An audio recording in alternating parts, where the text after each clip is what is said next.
Exercise 5. You're going to hear a talk about the cost of education in the UK. The first time, just listen. Then I'll ask you generally what the speaker is talking about. Once upon a time, education was free in the UK, and by that I mean it was free to go to primary school, secondary school and university if you wanted to. Well, not anymore. Third-level education has not been free for a number of years. In fact, it's become extremely expensive, with course fees now costing on average around £9,000 each year. But why do we charge students to learn? After all, doesn't this make society less equal? If only the wealthy are able to afford university, then the gap between rich and poor will widen.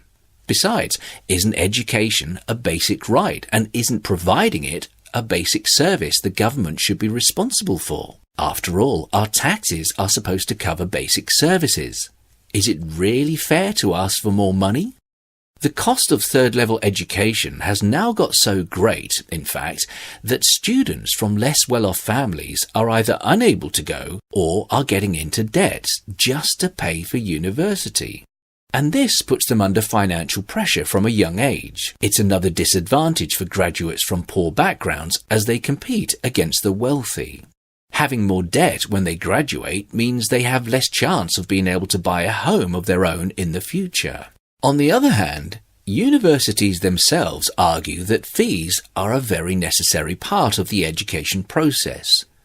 Without them, they claim that UK universities wouldn't be able to compete with foreign ones and build and maintain facilities of the very highest standard.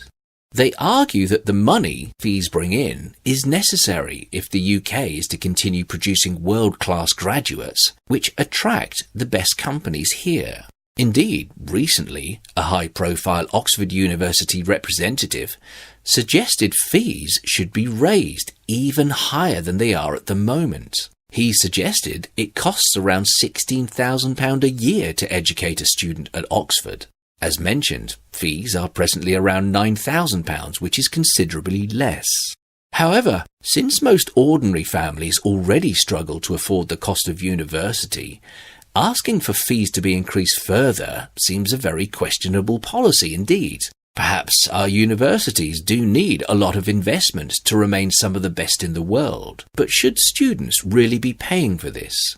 Does the government not have a responsibility to find the money from elsewhere? Everyone should have an equal opportunity to go to university, but, more and more, only the wealthy enjoy that choice.